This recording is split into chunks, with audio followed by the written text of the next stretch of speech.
Hello, and welcome to Conversations with me, Dr. Theo Blackmore, part of the Discover Voices Media Network.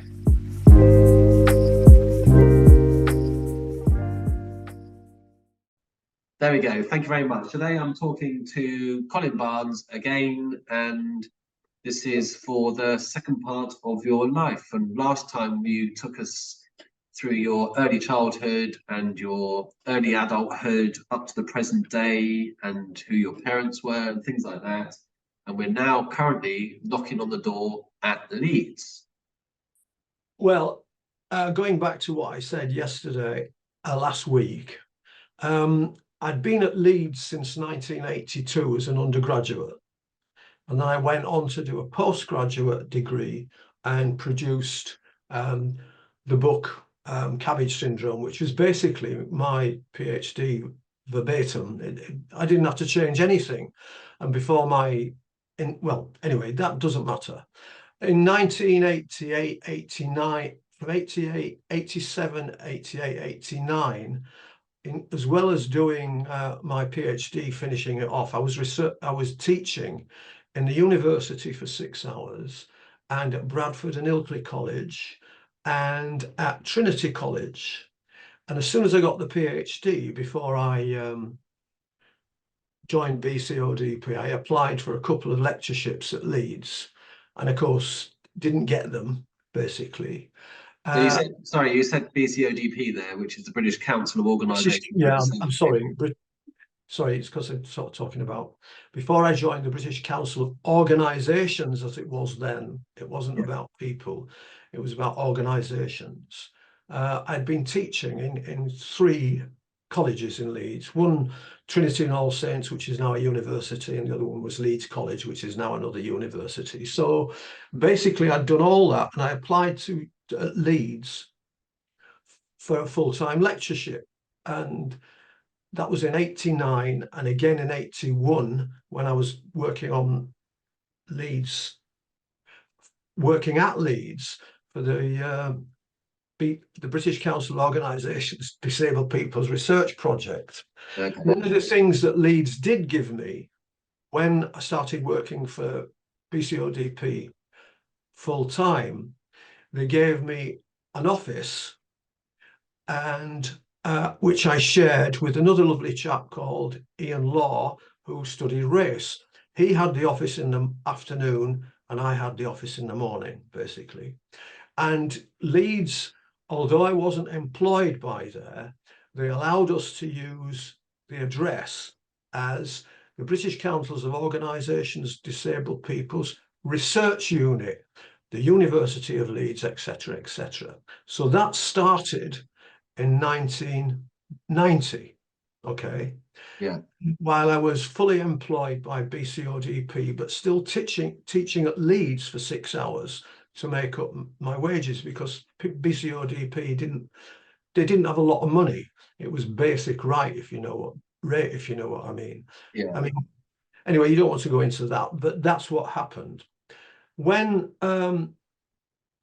1990 was around, I published my first book, which was Cabbage Syndrome, which was my PhD. That was published in 1990. So I went to Leeds with a publication, research money for the BCODP, and in 1991, while I was still fully employed by BCODP, I had 2 books out, basically, and research money, which had finished for the institutional discrimination project, but I got more money to do a project on disability and the media. Okay. And I applied to Leeds again in 1991 for a job as a lecturer, and I didn't get it. I mean, they didn't even reply. But a friend of mine, who I can name because I'm not going to slag him off, who's really been a supporter of me, Ray Pawson, he was my supervisor as an undergraduate, and he put together a 1-year course with half with the Sociology department and half with the Department of Professional Education. and I was commissioned, I was employed to sell short courses, basically, because I'd done a disability equality training course with the London DET programme organised by Jane Campbell and Gillespie Sells. I can't remember her first name. I think it's Catherine Gillespie Sells. They put a little booklet together called Disability Equality Training, and they had a weekend where you went down and did everything. Now, the point about that course, it was a 2-day course, 1 day or 2 days, and it was organised around 3 elements, basically. Theory, which was a discussion of the social model of disability. Practice, which was about policy. Now, it was aimed at professionals in various occupations, social work, engineering, whatever. And it was a focus on policy of how you could put into practice accessibility for disabled people in their area. Now, this came out in 1990, and they were selling that in London, basically. And I was employed to do that at Leeds, which I did, basically. Leeds at that time had a relationship with a local hotel, Wheatwood Hall. So what I was doing in 1991, 92, September 91 to September 92, was selling short courses, weekend courses for professionals in the Leeds area on equality, disability, and I didn't get any on race because Ian did the ones on race, basically. Yeah. So that's what I was doing. Now, in that year, I persuaded my PhD supervisor, or one of them, Jeff Mercer, to put together a course on Introduction to Disability Studies, because while I was teaching at Leeds, I was doing a lecture for undergraduates on disability. I mean, at Leeds in the first year, whatever course you're on, you do your core courses. Like if you're doing law, you do basic law in England and so on and so forth. And then you've got 2 option courses. You can choose whatever you want to do. Yeah. So basically, I spoke to Jeff and the head of school at that time and said, look, we could do an introduction to disability studies for undergraduates. Because how it worked at the university was in the first year, you got all core courses. You couldn't choose options. In the second year, you could choose options. And of course, I set that up in 1981, 82. And that started... 91, yeah. That started in September 1992, okay? Now, I was still employed as on a 1-year contract. So what they did was they extended my contract for another 3 years. So I wasn't fully employed by Leeds until 1994, okay?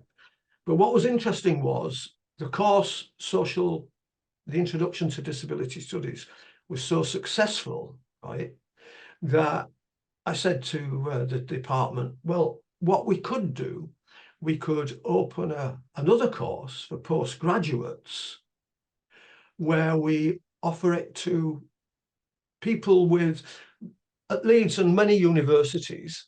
There are 3 ways you can get into doing courses. One is by having A-levels or equivalent professional qualifications.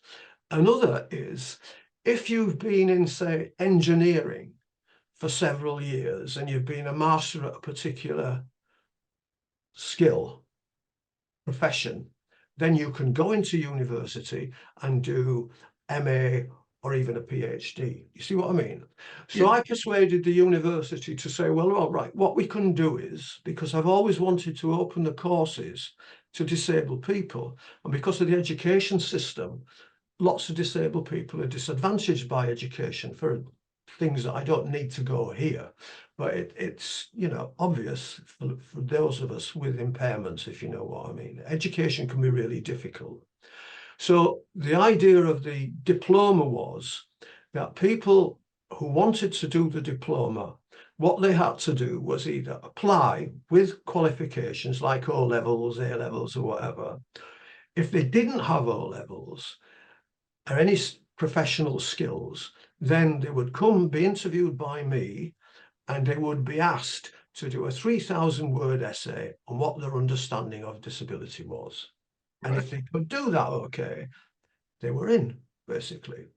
And originally it was going to be simply a postgraduate diploma, but we attracted, I think the first year, it was about 11 students on the postgraduate course, one of whom, incidentally, was Liz Carr.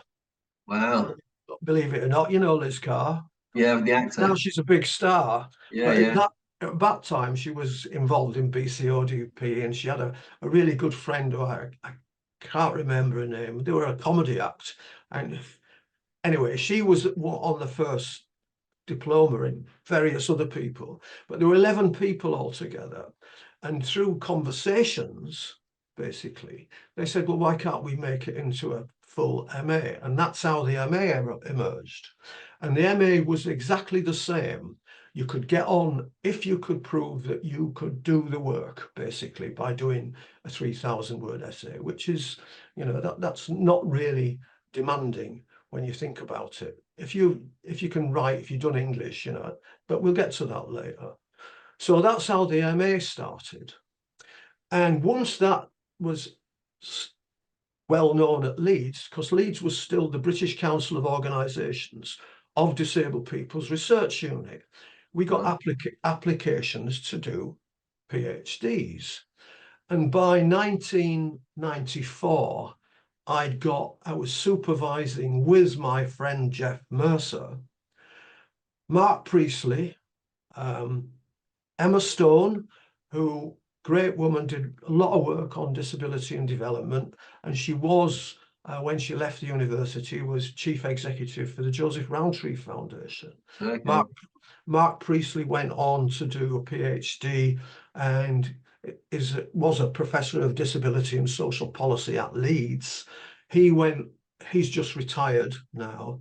We had a chap from Canada called Majid Tumasani, and Aisha Vernon, who's a blind academic, basically.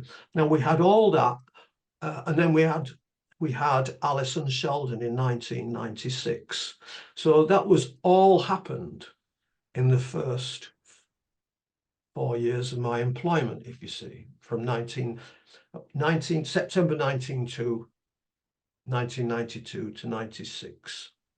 And so my question to you is, so were there any other courses? I mean, that's kind of sounds like quite revolutionary for disabled people to be able to get into university without having O levels and A levels. Were there other universities doing similar stuff? I was going to get to that, really. Mike Oliver was doing a social work course. He had do an optional course on social work at the University of Kent, and that was structured around disability, basically.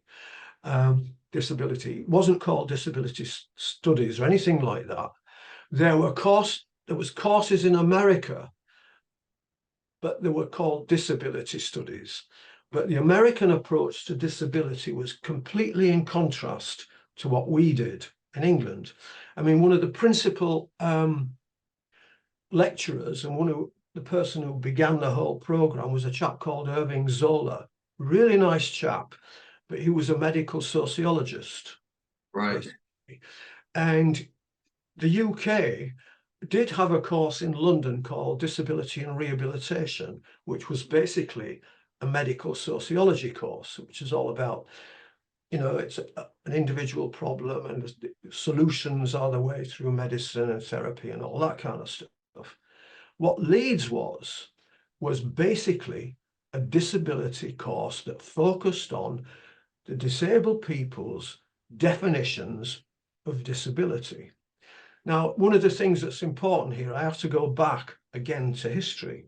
If you go back to 1981, or even if you go back to 1975, there was the UN Declaration of the Rights of Persons with Disabled Persons. Yeah. In 1973, there was a equivalent course for people with what we would call learning difficulties now. Yeah. 1979, there was a rehabilitation conference in America of 500 people, right? And so some delegates, disabled delegates, asked to be on the organizing committee, right? And they were refused because they weren't academics or professionals. So they set up an organization called Disabled People's International. Yeah. And that's why BCODP was formed, which we mentioned last week. Now, one of the things that was significant about that conference was, and there's a book out by Diane Dreiger called The Last Civil Rights Movement, which talks about Disabled People International and the disability studies politics, basically. At that conference, Vic Finkelstein and the Irish delegation persuaded the organisation, that's Disabled People's International, to adopt a twofold definition, equivalent to the one that UPIS produced in 1972, 3, 4. Now, one of the things that, as I said last week, Vic Finkelstein, when I went to see him, he gave me a copy of Fundamental Rights of Disabled People, the sort of book that was an argument between the Disability Incomes Group and UPIS. Fundamental Principles of Disability is the pamphlet, basically. You can download it if you want from the Disability Archive at Leeds.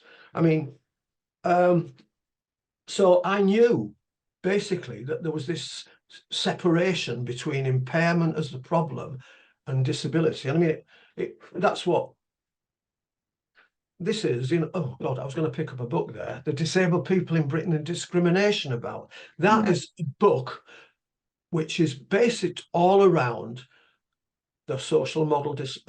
I don't want to call it the social model because that's a phrase which is not what it is.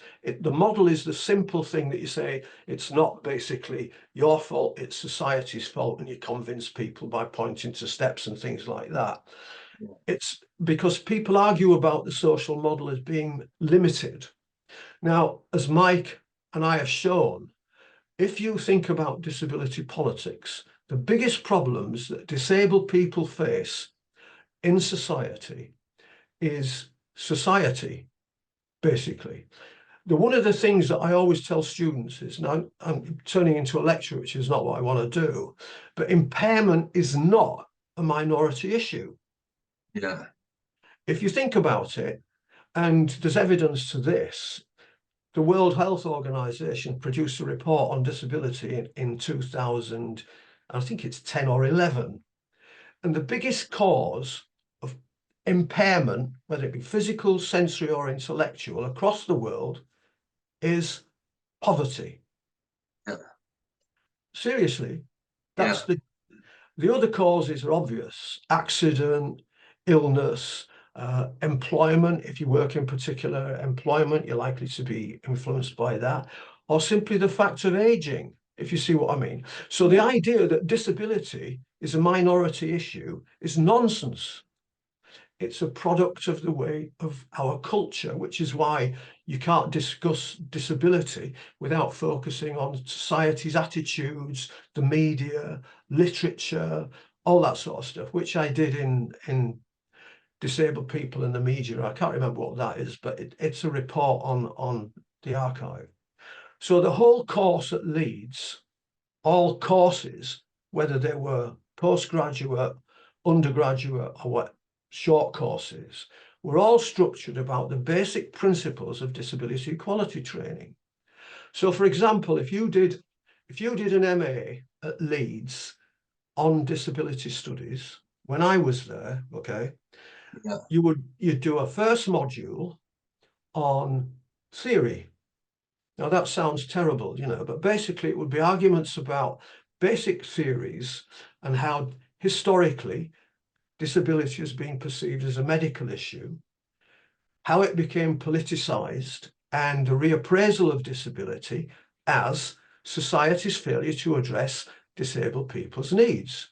That was the theory. Okay, so the course really focused exclusively from a large perspective onto this idea that society is the problem. The next course that you would do in your first year would be social policy, and it would look at health policy, education, transport, all the things that are addressed in disabled people in Britain and discrimination. Yeah. And the third course would be on practice, which was basically research skills. So it would be a research course focusing on what later be called the emancipatory disability research model, which is it's basically the how if you understand, if you think about the anti-discrimination policy that I did, okay, Yeah. that policy was conceived by that research was conceived by the British Council of Organisation. Rachel Hurst, Mike Oliver wasn't a member of BCODP at that time, but that's all right, he was an advisor. But Rachel Hurst, Richard Wood, who was the director, great bloke, they decided that they needed evidence for the arguments against discrimination for disabled people. Because as I said in last week, you know, the first attempt had been since I think it was 82, after the first year of international disabled people. And then there were several attempts afterwards, and all been scrapped because it's a medical problem. Charities said, we look after disabled people and all that kind of thing. So what they wanted was this focus on society and every part of its course. So the second course was all about policies, education, housing, all that sort of stuff, so that people understood why disabled people were disadvantaged in the way that they were. And against the last course was focusing on this research methods. Now, the emancipatory research course, search method, is simply research that is conceived and controlled by disabled people's organisation, conducted by preferably a disabled researcher, but not exclusively, and the end product is accessible to disabled people. Because the whole point of what disability studies was about was using academic frameworks to produce research which had a purpose. Now, there's one thing that's important here that has to be sort of addressed. When you talk about academia and universities, people think that universities are simply about discussions and philosophy and all that kind of stuff. And lots of people still think that. Disability studies at Leeds is simply about putting theory, policy into practice. The whole ethos of everything we did at Leeds, certainly up until 2014 when I left, that's what it was all about. Nothing else. I mean, I used to say to students, believe it or not, one of the definitions, one aspect of the concept academia is of no practical use. Academic is of no practical use in one level. And one argument, that's what it's about. And I used to say, if you want to be an academic, don't do disability studies. Because this course is about giving you the skills to use knowledge for the benefit of disabled people. And that's what I'd give them in the first. And I mean, the core material for the course was basically all the stuff that I put together with in cabbage syndrome. A lot of it was written by disabled people. I mean, Disabled We Stand, for example, by Alan Sutherland. Yeah. You know, Mike Oliver, the two core course books, essential reading, were Politics of Disablement, Disabled People in Britain and Discrimination. And of course, everything else came with that as well. You know, you had to look at, for example, the UPIS, the debates between DIG and so on and so forth. So the course material was all there, basically. You know, So it's quite amazing though that this is the first place where you had a disability studies course set up in the whole, well, in the whole country at that stage. yeah. And later, I mean, it wasn't just the country, it was the world. You see, one of the things that we did right from the very beginning was didn't want it to be just Leeds, because obviously Rachel Hurst was BCODP's member who looked after international affairs. Yeah, You know, Disabled People's International was international. I mean, the first conference in 1981, which BCODP attended, where they adopted the twofold definition of disability, impairment and disability, although they used disability and handicap in many countries initially, because they reckoned that they didn't have a word for impairment, if you see what I mean. yeah. It was a clear focus. There was individual issues, health related, impairment related, and society was the problem.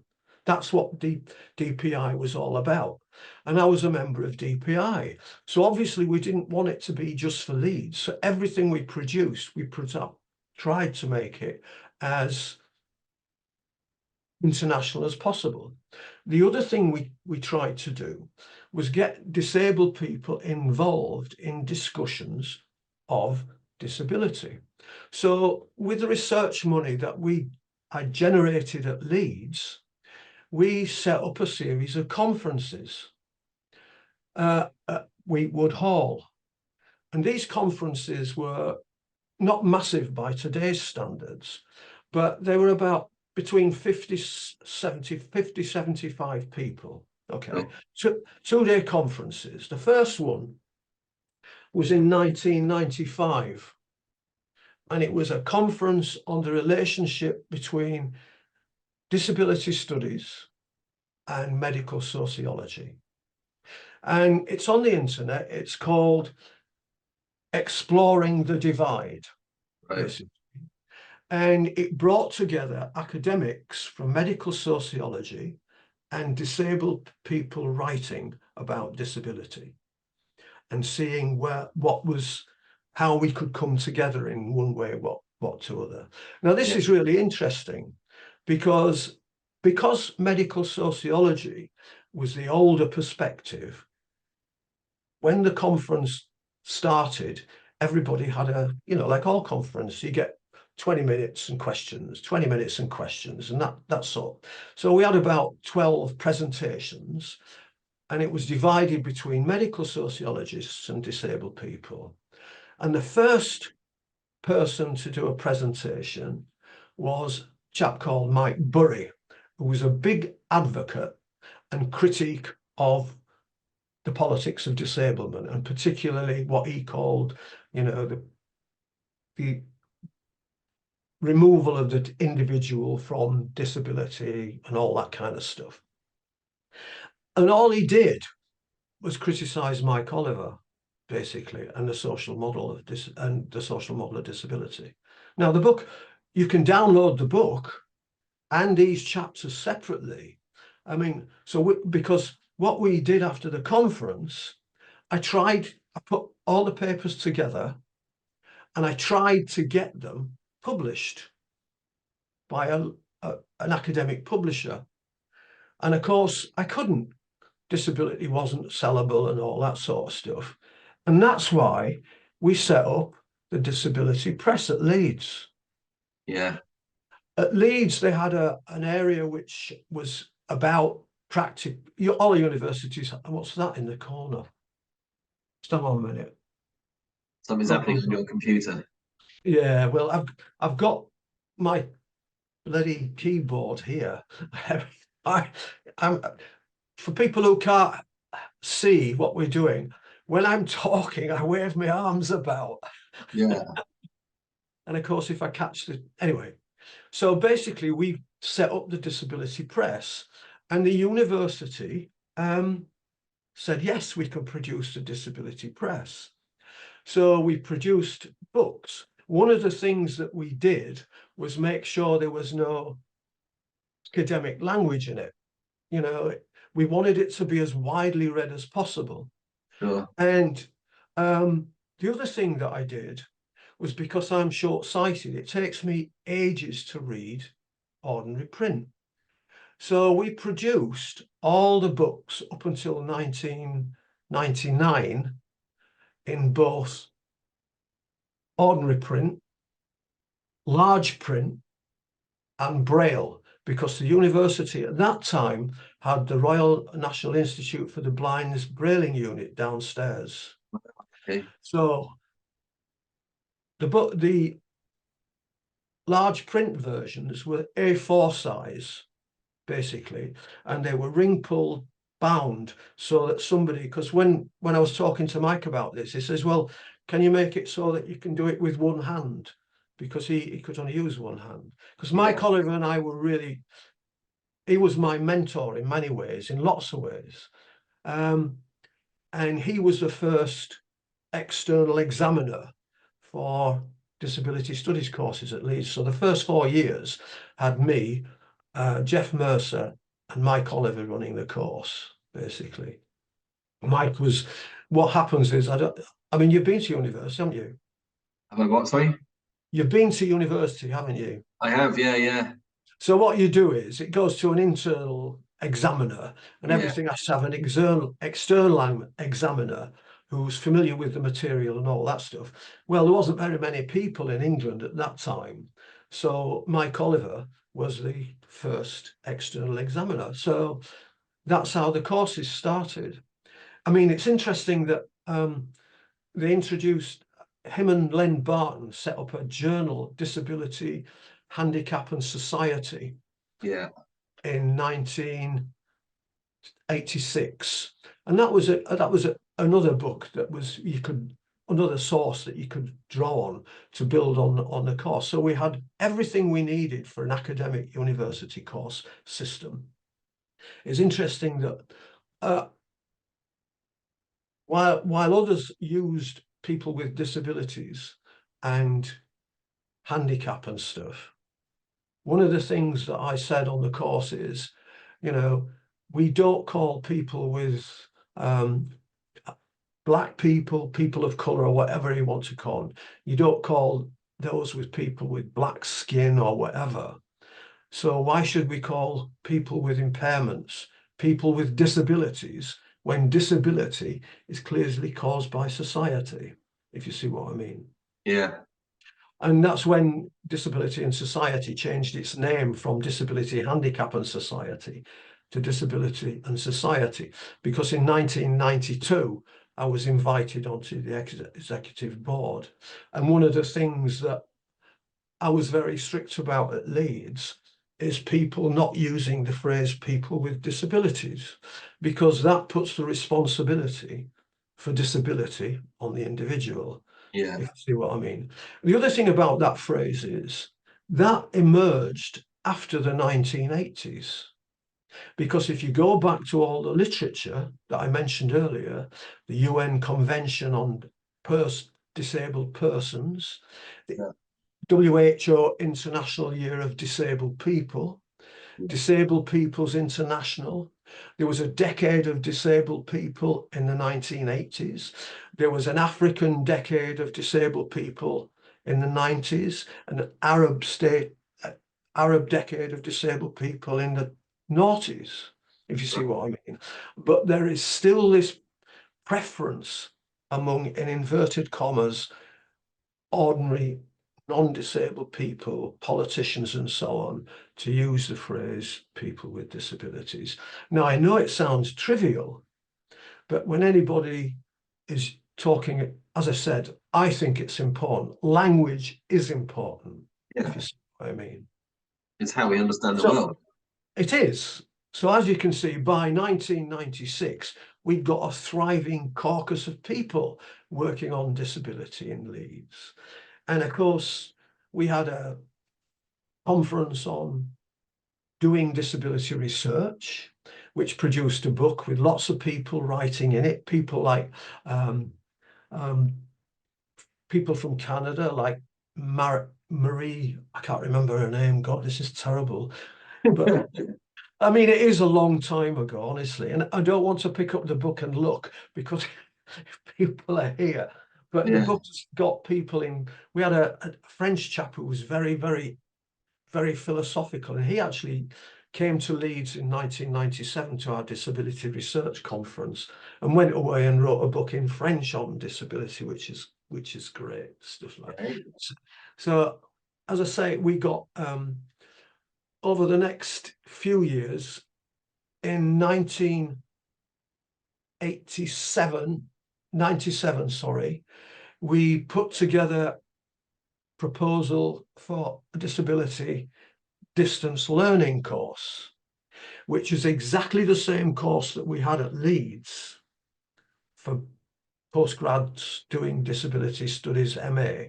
So you could do a postgraduate MA in disability studies by distance learning.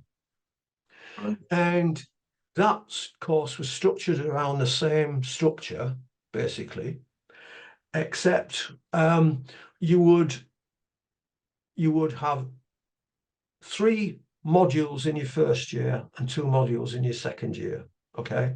Yeah. And the course was organized around when somebody enrolled on the course, they would be given a literature, they would be given tests, they would have a personal tutor at Leeds who would talk to them via the internet and all that sort of stuff, which was open then. Okay. And they would have 3 weekends at Weekwood Hall. The university, they would course would come, and then in September, early September, there would one weekend course for students who would come to Leeds from all over the world or in England, wherever, right? They would have lectures, summary lectures of all the courses that were in that module. Okay, so Yeah. they'd get something on history, something on theory, so on and so forth over that weekend, plus discussion groups, very interactive. Then they would go home, liaise with their personal tutor, who at that time was a lovely student of ours called Alison Sheldon, who Right. was very interested in disability and development. I think you know. I do know Alison, yeah. Yeah, well, anyway, we'll get to Alison later.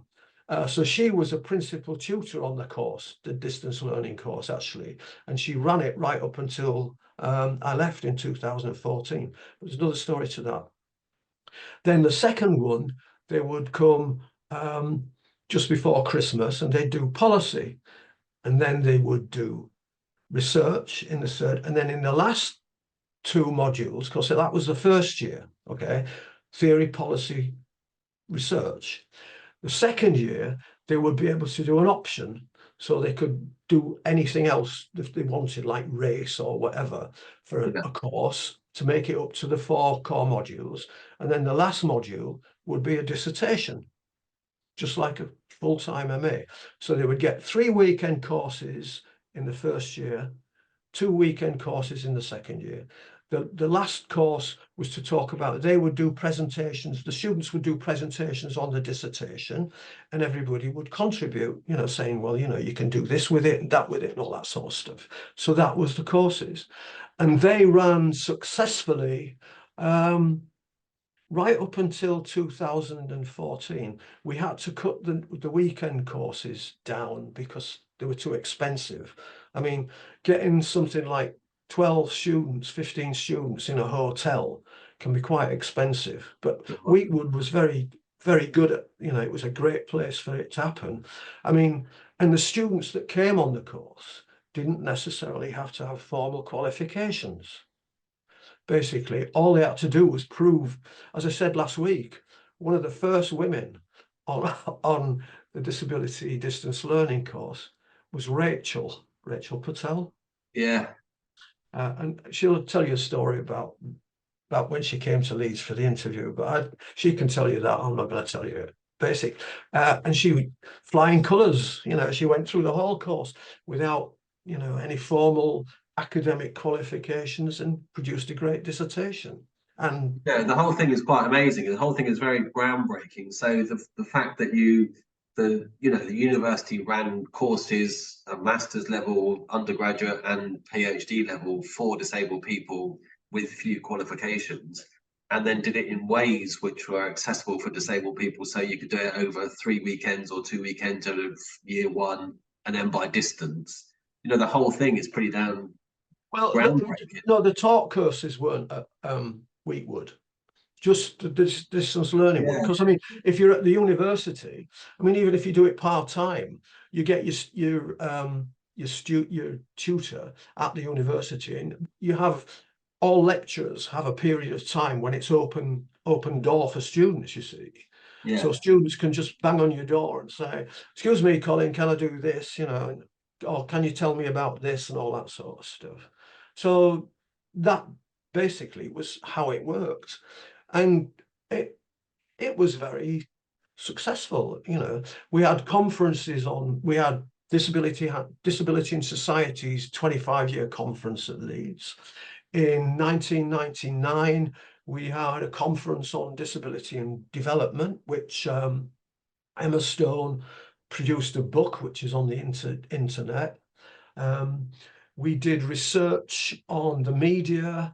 We got research with the Policy Studies Institute in 1995 to measure disablement, basically measure disability, in the same way that, I measured disability, if you like, in cabbage syndrome. Like I told you that we timed how it took to get to the library. yeah. So you could do that. I mean, if you really think about how to measure, access, it's really easy. For example, one of the things that, being visually impaired, I'm really conscious about signage. And it's significant for me when you see signs like the university had the whole economic and social science building restructured in 2013, I think it was, something like that, 2013, just before I left. And they changed all the signage and they put black writing on a silver background. Oh no, brilliant. Yeah, I mean, now the interesting thing about this is, and I really do want to get this in because before we leave we did the Policy Institute project fell apart for reasons which I don't want to go into, basically. It was Leeds and Policy Studies Institute was supposed to do this, but Policy Studies Institute got into problems, and of course the thing was abandoned, if you like, and we couldn't pick it up because the money was held by Policy Studies Institute. So but over the next few years, we did research on all kinds of things. One of the most important projects that we did was independent living in 1999, 2000 with the Centre for Disability Studies, because the Centre for Disability Studies was set up by Francis Hassler and Jane Campbell in 2000, and that ran, I think it ran till 2008 or something like that. But again, that's another story. We'll get to that in a minute. But before we get any further, there was an organisation set up called the Independent Living Fund in 1989, after disabled people like John Evans and various others had moved out and got their own services. And the idea of the Independent Living Fund originally was that they would provide money for disabled people to run their own services, which Simon Prideaux, as a good friend of mine, have argued basically that disabled people using personal assistance services are employers, and consequently they should be treated as such and not dependent, if you see what I mean. But that's another story anyway. But now we're back to carers, which is another thing.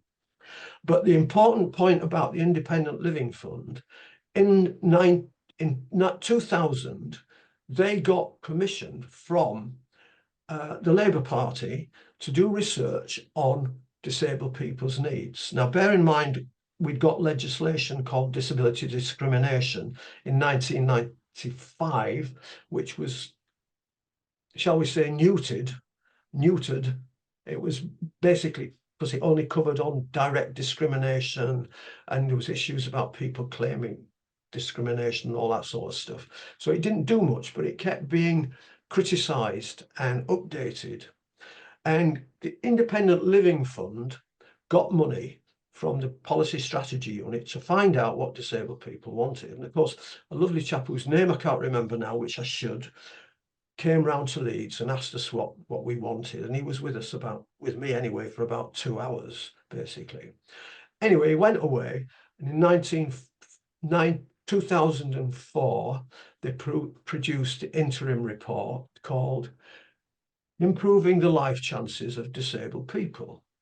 The full report was produced in 2005.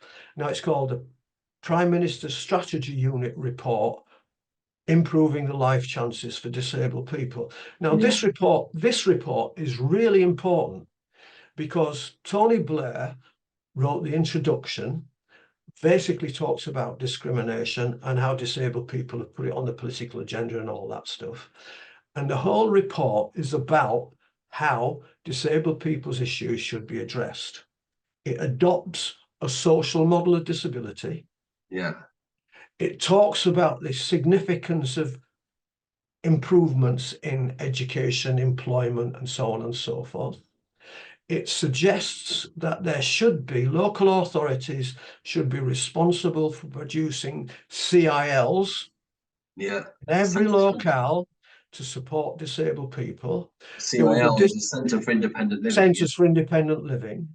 It also suggests that there should be a disability office for enforcing all these rules. And that was going to be under John Prescott. You remember you're too young, probably. Do you remember two Well, I Jacks? remember John Prescott too, yeah. But all that is in that report. Yeah. And of course, that report, if you go on the internet now, I tried to get the full report down, I couldn't get it. You've got a summary, but it doesn't tell you anything like that. But if you read Barnes and Mercer, disabled, what's it called? Independent Futures, creating user-led disability services in a disabling society. 2006, basically. Yeah. It's produced by Bristol's Disability Policy Press. I think it's still available. Anyway, it's all in there. Okay. Now, the interesting thing about following that, in 1996, there was what was called a disability equality duty introduced. Now, there's information about this on the internet. All you've got to type in is disability equality duty. And that policy was all public institutions, including universities and colleges, have to produce policies to address access issues for disabled people. Yeah. And that introduced a 3-year project whereby all institutions should identify what they can afford to address issues. And after 3 years, that be assessed and built on. And that was an ongoing process until the issues that were confronting disabled people should be addressed. Now, the interesting thing about that is, after 2008, it was forgotten. Yeah. That's not in force anymore. But what I'm trying to get at is the influence of disability studies and disability politics, a combination of disability organisations, disability activism, all that sort of stuff, up until 2005-6, had produced government policy. Yeah. You know? And after that, it's all gone in reverse in many respects, if you see what I mean. Yeah. I mean, the Labour Party introduced equality legislation for everyone now. Now, that's significant. But in my experience in dealing with all organisations and talking to people in all the organisations and institutions I've worked with, they've all got equality policies. Disabled people are all included in, but that's not enough. I mean, the interesting thing about disability discrimination is it's not just about attitudes and abuse. It's institutionalized in the very fabric, in the buildings that we build, in the transport we build, in the Yeah, stories that we produce, if you see what I mean. And it yeah, costs money. There's no dispute the fact that, for me to go anywhere, for example, or for my, I need access in terms of reading, stuff like that, which when I went to the university wasn't possible. I mean, it was one of those, I'm waving my arms about again. It was a card system, so you had to bend down really to see where the books were, and all that sort of stuff. So I was really dependent on library staff saying, "Excuse me, can you help me to find, you know, another book which I've not mentioned, which everybody should read, is Paul Hunt's yeah, um, Disabled People's Stigma, Experience of Disability, yeah, 1965. That yeah, was one of the first books that I read. And of course, um, Paul's Critical Condition is again essential reading on all courses that I introduced. right, So all that was up to 19.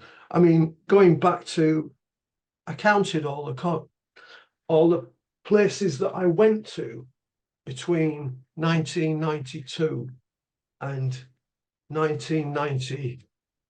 I'm looking at a thing here yesterday when I was waiting for you, yeah, and I I think, counted all the countries that I've been to in yeah. my time at Leeds. 24 countries. Wow, And some of those, like I was associate professor on disability studies in Halmstad in Sweden. I was associate professor in disability studies at York University in Toronto. Um, and, I've been to America a couple of times, and all those places I've been to. And in England, I've been to 83 different institutions in the UK, including, of course, Parliament and all that sort of stuff. During flogging, disability, politics, yeah, academics, they even asked me to the Oxford Union in 2008, which was interesting. great. Hey, listen, look, we're almost at the end of our hour. I know. Well, It's what do you want to? What talking can to I? you is an amazing thing. You're Yeah, but I mean, recounting it's all the right talking history. to me, but disabled people need to know what's gone before. It, Absolutely. you know, because all the effort during I was just part of everything else that was happening. Nothing more, nothing less. As I said right at the very beginning, I've been really lucky because I was put in situations where I could do things other people couldn't do. Yeah. You know what I mean? And it's up to, I don't know, it's it's been interesting. I still do bits, but I'm not really involved with Leeds anymore. Yeah. It's I been a mean, hell of a journey. Your life has been an incredible journey from the things there's things that we just haven't spoken about that it would take oh, another hour for us to talk about. But it's, why if I can't do it next week, but if you want to sort of show it to your friends or whatever, if you yeah, want to do another one in a couple of, I can't do, if you want to do it next week, it'd have to be Thursday. Can't be no, no, Friday. no. Let's leave that for the minute. But it's, If it you has, if you show disability organization and say, look, can we ask him questions or whatever? Because I didn't want to sit here and just yap, yap, yap. But if I don't do any more, I want people to know how yeah, this all came about. And it's not just about Colin Barnes. It's no, about Mike Oliver. It's about Paul Hunt. It's about Ken and Maggie Davis, who set up Dial. Did you know yeah, that?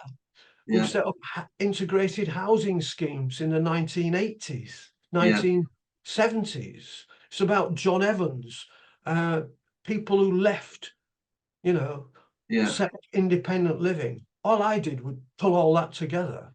yeah. That's what I did. You know, Nothing else. it's an amazing tour of and an amazing set of names. You know, Jane Campbell is still in the House of Lords, of course, and Yeah, well, that's something else. yeah, I think it's wonderful, but it's let's put it like this: I'm not a fan of the honours system. no, I mean, one of the things that Mike was, he never wanted to be, never thought the honour system was something, I yeah, just think it's like saying, well, you've been a good boy, go away. yeah, I'm sorry, that's yeah, it's not. yeah. No, it's not for me either. But there we go. Listen, it's been fantastic talking to you, Colin Barnes. And I did say before we began the whole process 2 weeks ago, whenever it was, we were fighting technology to try to get into the system, that I was going to call you a national treasure. And I really think you are. And it's something that Well, I just want to put on the record because you've but had if I an tell experience. anybody that, they'll say, oh, look, you're a pompous bastard.